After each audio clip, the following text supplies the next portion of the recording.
आज मैं आपको बताने वाला हूं वो तीन बातें, वो तीन चीजें जो कि सिर्फ और सिर्फ एक सफल व्यक्ति ही करता है। तो अगर आप ये तीन बातें करते हैं, तीन चीजें करते हैं, तीन काम करते हैं, तो समझ जाइए कि आप आने वाले टाइम में बहुत ज्यादा सफल होने वाले हैं। आपके पास बहुत ज्यादा पैसा आने वाला है। ये मैं नहीं कह रहा, महात्मा विदुर ने कहा है विदुर नीति में। तो चलो सबसे पहले पॉइंट के बारे में बात कर लेते हैं। और सबसे पहला पॉइंट है, सबसे पहला काम है कि जो सफल व्यक्ति होते हैं ना, वो हमेशा चीजों को अच्छा समझते हैं और चीजों को अच्छा समझाते हैं। ये लोग बहुत ही अच्छी चीज़ों को समझ लेते हैं। जो विषय होता है, जो सब्जेक्ट होता है, उसको बहुत ही जल्दी समझ लेते हैं। इसका मतलब ये नहीं है कि पढ़ने में अच्छे होते हैं, ऐसा नहीं है, ऐसा नहीं कहना ठीक होगा। लेकिन हाँ, जनरल टॉक में जब भी किसी से बातें करते हैं, कोई इनको कुछ समझाने की कोशिश करता है, तो ये चीज़ों को बहुत जल्दी पकड़ लेते हैं। और ना सिर्फ चीज़ों को अच्छे से समझ लेते हैं, बल्कि समझा भी देते हैं। जब किसी को ये चीज़ें समझाते हैं तो बहुत ही इंटरेस्ट लेकर समझता है, यानी कि बहुत ही अच्छे टीचर होते हैं और बहुत ही अच्छे स्टूडेंट भी होते हैं। तो अगर आप चीज़ों को स्टूडेंट की तरह समझेंगे और टीचर की तरह समझाएंगे, तो आप समझ जाइए कि आप आने वाले टाइम में बहुत ज्यादा सफल होने वाले हैं। दूसरी बात कि ध्यान से चीजों को सुनते हैं। एक बहुत अच्छी बात है ना कि अगर स्टूडेंट अच्छा बनना है तो आपको चीजों को अच्छे से सुनना पड़ेगा। अगर आप चीजों को अच्छे से सुनेंगे ही नहीं तो आपको बातें समझ में आ ही नहीं पाएंगी।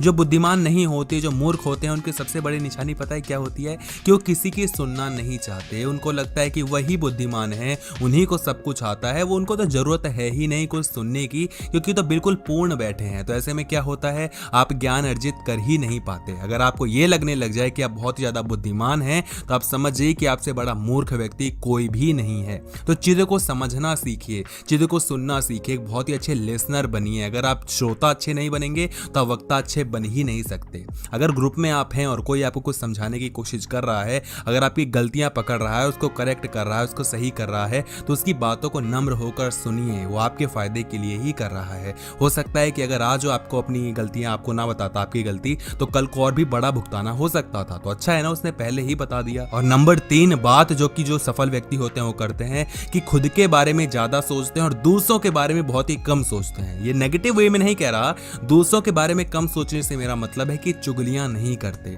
अक्सर आम आदमी की जो है गलती सबसे बड़ी वो ये होती है कि वो तीसरे बंदे के बारे में सोच रहा होता है कि आज उसने ये कह दिया, उसको ये नहीं कहना चाहिए था, उसकी शर्ट आज अच्छी नहीं लग रही थी, उसका हेयर स्टाइल आज अच्छा नहीं लग रहा था, उसके पास तो ज्यादा ही पैसा आ रहा है, वो तो बहुत ही ज्यादा घमंडी हो रहा है, उसको बात करने नहीं आता, उसका ये उसका। यानी कि हम खुद को नहीं देखते। हमें सबसे पहले खुद को देखना चाहिए कि हमारे अंदर क्या खामियां हैं, हमारे अंदर क्या अच्छाइयां हैं। कोई दिक्कत नहीं, अगर आपको लगता है कि आपके पास ये अच्छी चीज़ है, उसको प्रेज करिए, उसकी तारीफ करिए, उसमें कोई भी आपको बहुत ही बुरी बात नहीं है। लेकिन दूसरों के बारे में मत सोचिए कि उसने ये कर दिया, उसने वो कर दिया। हाँ, अगर आप उसके लिए कुछ करना चाहते हैं तो बहुत ही अच्छी बात है, बहुत ही प्यारी बात है, लेकिन नेगेटिव वे में मत सोचिए। हम या तो खुद के बारे में ही सब कुछ अच्छा कर लेते हैं कि मैं ये कर दूंगा, मैं वो कर दूंगा, मेरे लिए सब अच्छा हो जाए, लेकिन उसके लिए सब कुछ खराब हो जाए। जो सफल व्यक्ति होता है वैसा बिल्कुल भी नहीं सोचता, सबको साथ लेकर चलता है और पहले खुद को देखता है कि उसके अंदर क्या गलतियां हैं, उसको क्या क्या चीजें सही करने की जरूरत है, उसके बाद वो लोगों को समझाता है ना। तो पहले टीचर मत बनिए, पहले स्टूडेंट बनिए। जब आपको लगे कि हाँ आप ठीक ठाक स्टूडेंट बन गए हैं, तब टीचर बनिए, तब लोगों को समझाइए, तब ज्यादा सही रहेगा और लोग आपकी बातों में ज्यादा इंटरेस्ट लेंगे। तो ये थी वो 3 बातें। अगर आपको वीडियो अच्छी लगी हो तो वीडियो को लाइक करना, चैनल को सब्सक्राइब करना, सब्सक्राइब करने के बाद बगल में छोटी सी नोटिफिकेशन आती है, उसको प्लीज ऑन कर देना।